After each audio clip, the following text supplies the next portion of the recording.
कि यूजीसी जो बिल आया है मणिपुर में, अभी तक मणिपुर जल रहा है। कारण क्या है? जब वहाँ के प्राकृतिक संपदा को कॉरपोरेट के हाथों बेचा गया तो वहाँ बीजेपी की सरकार थी। तो भारत के अन्य राज्य के जो लोग थे यह कह करके उनका समर्थन नहीं दिए कि मणिपुर में धार्मिक और जाति मुद्दा है, छोड़ दो, उन लोग बेवकूफ़ है। उसी प्रकार से जब छत्तीसगढ़ के हसदेव जंगल कटने लगा, आदिवासी आंदोलन किया, कहा आदिवासी नक्सली है, गोली मार दिया गया। जब किसान के विरुद्ध काले कानून आया तो कहा किसान खालिस्तानी है, छोड़ दो किसान को। 700 किसान आत्महत्या हुआ, मरे। और जब अग्निवीर योजना आया तो कहा छात्र के मतलब है, छात्र समझे। उसी प्रकार से आज जो यूजीसी आया है, यह जो बिल आया है, इसमें कहा जा रहा है कि स्वर्णों यानी जो फॉरवर्ड जिनको कहते हैं, उच्च जाति वाले के लिए यह हित में नहीं है। आज वो लड़ रहे हैं, बाकी 85% मता ले रहे हैं। तो कहने का मतलब है कि कभी 85% के खिलाफ, कभी 15% के खिलाफ, कभी 50%। ये तो व्यवस्था चाहती है कि इनको आपस में फूट डालो और राज करो। आज पूरे देश में यूजीसी का विरोध हो रहा है और आज कर्पूरी जयंती, अति पिछड़ा के लोग जो है कर्पूरी जयंती मना रहे हैं। हमारे बीच में संतोष गिरी जी हैं, जानते हैं कि क्या यूजीसी के समर्थन में है या यूजीसी के विरोध में है। क्या आप यूजीसी के विरोध में या समर्थन में है? इस प्रश्न का यदि एक छोटा सा उत्तर सुनना चाहते हैं तो हम सीधे बात कहेंगे कि न हम विरोध में हैं और न समर्थन में हैं। क्यों? सीधी बात हमको यह कहना है कि यूजीसी जो बिल आया है सरकार के द्वारा, ये एक मैंने ऐसा कई बार बिल आया है। जैसे अभी भारत के एक राज्य है मणिपुर, और मणिपुर में अभी तक मणिपुर जल रहा है। कारण क्या है? जब वहाँ के प्राकृतिक संपदा को कॉरपोरेट के हाथों बेचा गया तो वहाँ बीजेपी की सरकार थी। तो भारत के अन्य राज्य के जो लोग थे यह कह करके उनका समर्थन नहीं दिए कि मणिपुर में धार्मिक और जाति मुद्दा है, छोड़ दो, उन लोग बेवकूफ़ है। उसी प्रकार से जब ये छत्तीसगढ़ के हसदेव जंगल कटने लगा, आदिवासी आंदोलन किया, कहा आदिवासी नक्सली है, गोली मार दिया गया। जब किसान के विरुद्ध काले कानून आया तो कहा किसान खालिस्तानी है, छोड़ दो किसान को। 700 किसान आत्महत्या हुआ, मरे। और जब अग्निवीर योजना आया तो कहा छात्र के मतलब है, छात्र समझे। उसी प्रकार से आज जो यूजीसी आया है, यूनिवर्सिटी ग्रांट कमीशन, जिसको कहते हैं विश्वविद्यालय अनुदान आयोग, यह जो बिल आया है इसमें कहा जा रहा है कि स्वर्णों यानी जो फॉरवर्ड जिनको कहते हैं, उच्च जाति वाले के लिए यह हित में नहीं है। आज वो लड़ रहे हैं, बाकी 85% मता ले रहे हैं। तो कहने का मतलब है कि कभी 85% के खिलाफ, कभी 15% के खिलाफ, कभी 50%। ये तो व्यवस्था चाहती है कि इनको आपस में फूट डालो और राज करो। तो ये जो कानून ला रहे हैं, लेकिन अब ला रहे हैं ऐसे बहुत सारे कानून, आपको मैंने उदाहरण दिया, लाएंगे भी, और ला करके हम लोग को आपस में बांटने का उनका षड्यंत्र है। इस षड्यंत्र को समझना होगा आम जनता को कि बिल नहीं लाया गया है। ये बिल न हम लोग के समर्थन में, न हम लोग को विरोध में, ये हम लोग को महाविरोध में, जो आपस में खंड खंड लोगों के मानव को कर देगा। और हम लोग कभी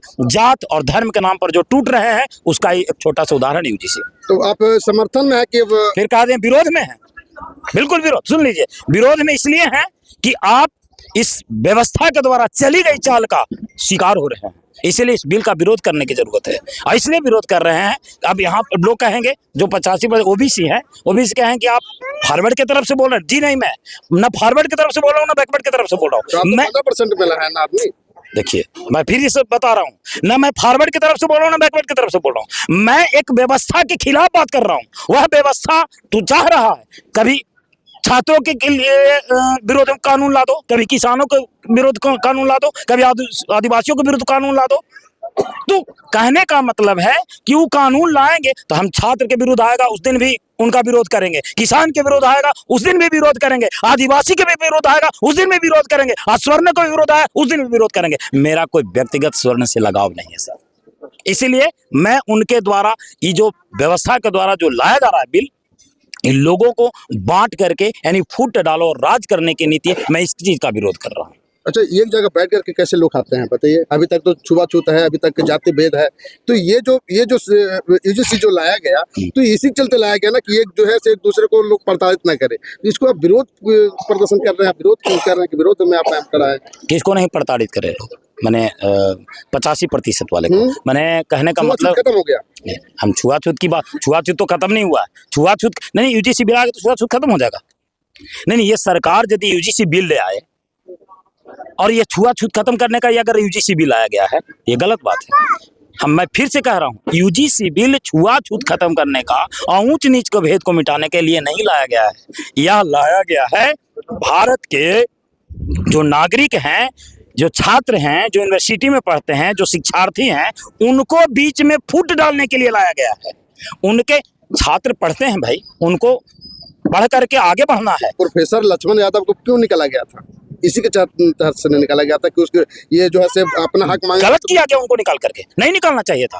वो हक मांग, आप भी अपना अधिकार मांगिए, मैं भी अपना अधिकार मांगू। अधिकार सभी के लिए समान होना चाहिए। इस पृथ्वी पर यदि सबसे पहले अगर कोई ये क्या कहते हैं समाजवादी दर्शन दिया तो वह बुद्ध थे। आप बुद्ध के से जीवन शैली से परिचित अगर हैं तो इस तरह का प्रश्न नहीं होना चाहिए। और मैं इस व्यवस्था से भी कहता हूं कि यदि बुद्ध के द्वारा लाई गई जो सिस्टम था उसको यदि लागू कर दे तो सब बदल जाएगा। बुद्ध ने सबसे पहले इस पृथ्वी पर कहा था सम्यक ज्ञान, सम्यक दर्शन, सम्यक शिक्षा।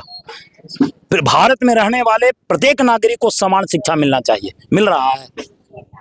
नहीं मिल रहा है। सबको बराबर आवास मिलना चाहिए, मिल रहा है? नहीं मिल रहा है। सबको बराबर भोजन मिलना चाहिए, मिल रहा है? नहीं मिल रहा है। सबको बराबर स्वास्थ्य, सबको बराबर आवास, ये नहीं हो रहा। इस पृथ्वी पर यदि बुद्ध का दर्शन स्थापित हो गया रहता तो आज ऐसी व्यवस्था के द्वारा गलत तरीके से कानून जो पारित करके आपस में फूट डाले के राजनीति चल रही है, नहीं होती। हिंदू राष्ट्र कैसे बने? हिंदू राष्ट्र, हिंदू राष्ट्र कौन बनाएंगे? हिंदू राष्ट्र बिल लाकर बनेगा? ये जो व्यवस्था अभी आपको मैंने बताया कि एक सारे उदाहरण, यूजीसी बिल ले आएंगे, अग्निवीर बिल ले आएंगे, सीएए बिल ले आएंगे, तो इससे हिंदू राष्ट्र बनेगा? हिंदू राष्ट्र बनाने के लिए बिल पारित नहीं होता है। हिंदू राष्ट्र बनाने के लिए उस प्रकार की शिक्षा प्रणाली की व्यवस्था करना पड़ता है। आप जिस शिक्षा प्रणाली को हम और आप पढ़ रहे हैं, हमारे बच्चे जो पढ़ रहे हैं, आज जो युवा पीढ़ी को परोसा जा रहा शिक्षा प्रणाली, ये शिक्षा प्रणाली हमारी शिक्षा प्रणाली, ये इसका अंग्रेजी की शिक्षा प्रणाली है। आज सरकारी स्कूल बंद हो रहे हैं, प्राइवेट स्कूल खुल रहे हैं, प्राइवेट स्कूल में अंग्रेजी किताबें पढ़ाई जा रही हैं, सारी विदेशी इतिहास पढ़ाया जा रहा है। हमारे यहाँ के सुभाष चंद्र बोस, भगत सिंह, चंद्रशेखर आजाद, वीर कुंवर सिंह की इतिहास नहीं पढ़ाई जा रही है, तो लॉर्ड माउंटबेटन की पढ़ाई जाएगी, लॉर्ड डलहौजी की पढ़ाई जाएगी, बाबर की पढ़ाई जाएगी, तो मुगलों की पढ़ाई जाएगी। कहने का मतलब है कि भाई हमारे देश के रक्षा के लिए जो कुर्बान हुए उनका इतिहास गायब कर दिया। आप हिंदू राष्ट्र की बात कर रहे हैं, पहले उसको तो लागू कीजिए। पहले आप अपने यहाँ के इतिहास को आप अपने किताबों में, आप अपने सिलेबस में तो जोड़िए। आप उसको हटा करके विदेशी शिक्षा प्रणाली को जोड़ रहे हैं। कैसी बात कर रहे हैं हिंदू राष्ट्र की? जब तक यहाँ के शिक्षा प्रणाली सम्यक नहीं होगा, जब तक एक समान गरीब हो या अमीर हो, सबको एक प्रकार से शिक्षा प्रणाली नहीं होगी, एक लेवल में नहीं पढ़ाई होगी, तब तक हिंदू राष्ट्र क्या, कोई राष्ट्र नहीं बनेगा भारत। ये तो ठगने का, एक सत्ता में बने रहने का एक षड्यंत्र है। जो लाया गया सत्ता में बने, हाँ, उनके द्वारा, उनको उनके हित में है ये। छात्रों फॉरवर्ड के भी हित में नहीं है। मैं भी विरोध करता हूँ फॉरवर्ड के हित में। अगर फॉरवर्ड सोच रहे हैं कि मेरे हित या अनहित में है, न उनके हित में है, और बैकवर्ड सोच रहे हैं कि उनको खिलाफ बिल आया है तो हमारे हित में है, बैकवर्ड जो 85% उनके हित में भी नहीं है। आज मैं भी बता रहा हूँ, आज फॉरवर्ड परेशान है और 85% यानी 15% स्वर्ण जो है वो परेशान है कि हमारे खिलाफ बिल लाएंगे। 85% वाले कह रहे हैं, मैंने सोशल मीडिया के माध्यम से चेक किया, उसमें वोटिंग हो रही है कि कौन कौन यूजीसी बिल को समर्थन दे रहे हैं। उसमें 85% लोग कह रहे हैं कि नहीं बहुत बढ़िया बात है, और 15% लोग कह रहे हैं कि नहीं खराब बात है। तो वोटिंग करवा लिया। कल क्या करेगा? कल लाएगा आपको ओबीसी के लिए बिल और कहेगा, जिस तरह से पीछे मैंने आपको उदाहरण दिया, अग्निवीर, किसान बिल, आदिवासी बिल, उसी प्रकार से आएगा ओबीसी बिल भी, और तब स्वर्ण ताली बजाएगा और एससी एसटी भी ताली बजाएगा, ओबीसी रोएगा, ओबीसी आंदोलन करेगा। वही तो हो रहा है, यही हो रहा है। साथियों, मित्रों, छात्रों, नौजवानों, व्यवसायियों, मेरा सबसे अनुरोध है कि आप जब तक अकेले और जाति में टूटे रहेंगे, धर्म में टूटे रहेंगे, तब तक इस व्यवस्था के द्वारा हमारे और आपके बीच में कुछ के लिए अच्छाई के लिए बिल लाया जाएगा, लेकिन वो आवे उबेगा नहीं। केवल आपको कान भरा जा रहा है कि तोर हित में है, ओकर हित में नहीं, और हम लोग लड़ते रहें, व्यवस्था में सत्ता बनी रहेगी, सत्ता उनका चलता रहेगा। प्रतिक्रिया कमेंट बॉक्स में जरूर दीजिएगा। फेसबुक पर देखना है लाइक कीजिए, कमेंट कीजिए, शेयर कीजिए, यूट्यूब पर देखना है सब्सक्राइब कीजिए।